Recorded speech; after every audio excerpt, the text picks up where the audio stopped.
하나님, 우리가 주의 앞에 나왔습니다. 우리가 치열한 이 땅에서 죄 가운데 살아가지만 거룩하고 아름다운 주의 모습을 바라보기를 원합니다. 주님, 말씀이 우리를 교훈하게 하시고 그것이 삶을 깨우게 하여 주시옵소서. 우리의 부족을 바라보게 하시고 하나님의 온전하심을 닮아가게 하여 주시옵소서. 이 시간 우리가 말씀을 열 때에 거룩한 성령께서 우리의 인도자가 되어 주시옵소서. 예수 그리스도 이름으로 기도합니다. 아멘. 요한복음 1장 9절로 13절까지의 말씀을 보시겠습니다. 참빛 곧 세상에 와서 각 사람에게 비추는 빛이 있었나니 그가 세상에 계셨으며 세상은 그로 말미암아 지은 바 되었으되 세상이 그를 알지 못하였고 자기 땅에 오매 자기 백성이 영접하지 아니하였으나 영접하는 자 곧 그 이름을 믿는 자들에게는 하나님의 자녀가 되는 권세를 주셨으니 이는 혈통으로나 육정으로나 사람의 뜻으로 나지 아니하고 오직 하나님께로부터 난 자들이니라.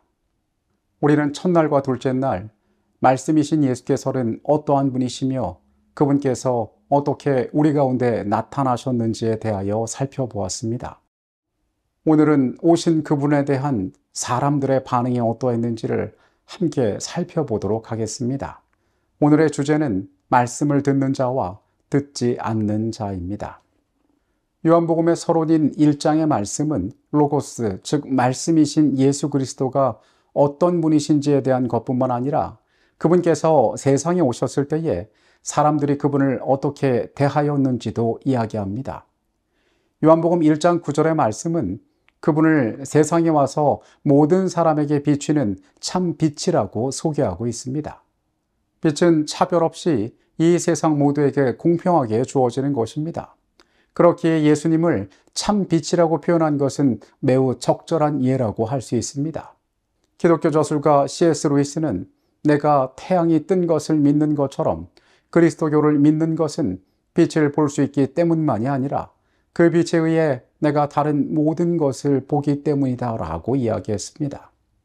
빛이 세상에 온 것은 목적이 있기 때문입니다. 우리는 예수 그리스도라는 빛으로 말미암아 참된 진리를 발견하게 됩니다. 예수께서는 모든 사람에게 그렇게 빛으로 오셨던 것입니다. 모든 사람에게 빛이 비치지만 모두가 그 빛을 환영하는 것은 아닙니다. 마찬가지로 예수께서도 이 땅에 오셨을 때에 모든 사람이 그분을 환영한 것은 아니었습니다. 우리가 내일의 교과 수요일 소지에서 살펴보겠지만은 요한복음의 중심 주제는 사람들이 어떻게 예수를 받아들이는지 혹은 그들이 거절하는지에 대한 것이며 이것은 바로 빛을 받는 것에서 시작되는 것입니다. 빛에 대한 반응이 우리의 삶에 있어서 가장 현실적인 문제라고 이야기하는 것입니다. 말씀이 육신이 되어 오실 메시아가 자기 백성 이스라엘에게 나타나셨지만 많은 사람들이 그분을 메시아로 인정하지 않고 받아들이지 않았다는 것은 대단히 슬픈 이야기입니다. 바울 역시 많은 유대인이 예수를 거절하는 이와 같은 비극적인 주제에 대해서 로마서 9장부터 11장까지 다루고 있습니다. 그들에게 보지 못하던 것을 볼 수 있게 해주는 빛이 왔으나 그걸 거절하는 것은 얼마나 안타까운 이야기입니까? 그러나 바울은 로마서의 말씀 가운데에서 이 모든 것을 부정적으로 끝마치지 않고 결국 많은 유대인들 그리고 이방인들까지도 예수를 메시아로 받아들이게 될 것이라고 이야기합니다. 로마서 11장 24절의 말씀입니다. 내가 원 돌 감람나무에서 찍힘을 받고 본성을 거슬러 좋은 감람나무에 접붙임을 받았으니 원 가진 이 사람들이야 얼마나 더 자기 감람나무에 접붙이심을 받으랴. 로마서 11장에서 바울은 이방인들을 향하여 말합니다. 너희는 돌 감람나무 같은 존재였다. 그러나 거기에서 떼어져 나와서 본성을 거슬러 좋은 감람나무에 접붙임을 받았다. 그리고 유대인들은 원래 이 가지에 있던 자들이라고 이야기합니다. 바울이 말하고자 하는 것은 이 빛은 모든 자들을 위하여 왔으며 그 빛을 받아들이는 자들은 구원을 얻을 것이라고 이야기하는 것입니다.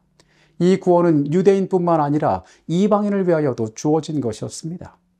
유대인들 역시 자신들이 원래 그 가지에 있다고 하여서 자만하거나 이방인들을 조롱하지 말아야 한다고 바울은 경고하고 있습니다. 요한도 예수님을 구주로 영접하는 모든 사람이 하나님의 자녀가 될 것이라고 이야기하고 있습니다. 1장 12절과 13절의 말씀입니다.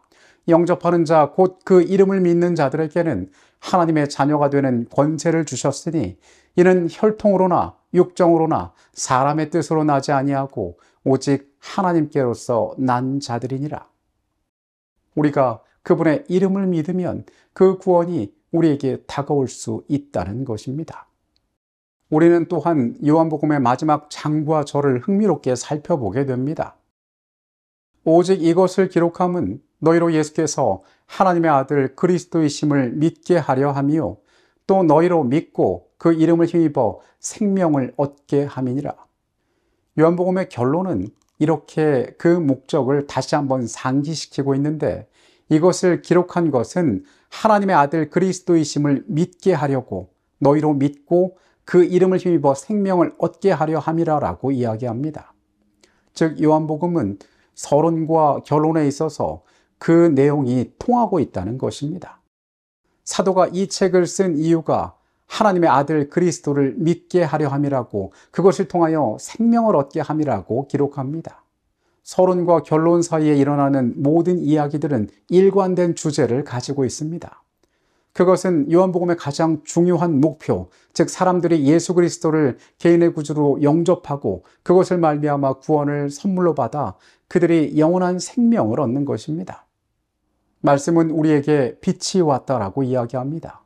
예수께서 세상을 골고루 비치는 그 빛처럼 모든 자들을 향하여, 유대인이든 이방인이든 모든 자들을 향하여 그들에게 구원의 빛을 비춰 주신다라고 이야기합니다. 그러나 그것을 붙잡는 자들도 있을 것이고 그렇지 않은 자들도 있을 것이라고 이야기합니다. 복음서의 목적은 시작과 끝에서 분명하게 말합니다. 너희가 예수를 개인의 구주로 영접하고 생명에 들어가라라고 이야기합니다. 오늘 이 책이 어떠한 목적 가운데 쓰여져 있는지 우리는 다시 한번 깨달을 필요가 있습니다.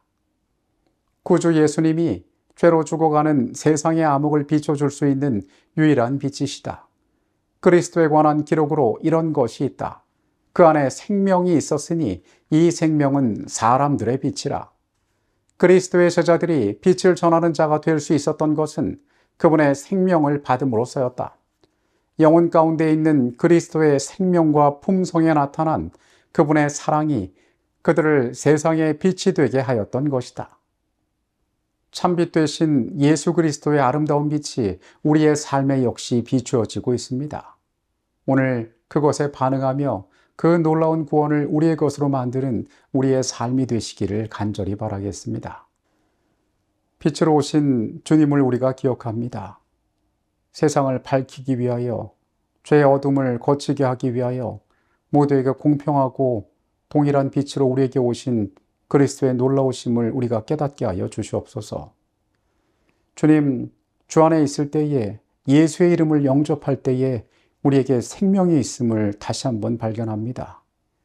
그 이름이 얼마나 놀라운 이름인지, 내 삶에 얼마나 귀중한 변화들을 가져올 수 있는지 오늘 우리로 하여금 깊이 깨닫게 하여 주시옵소서.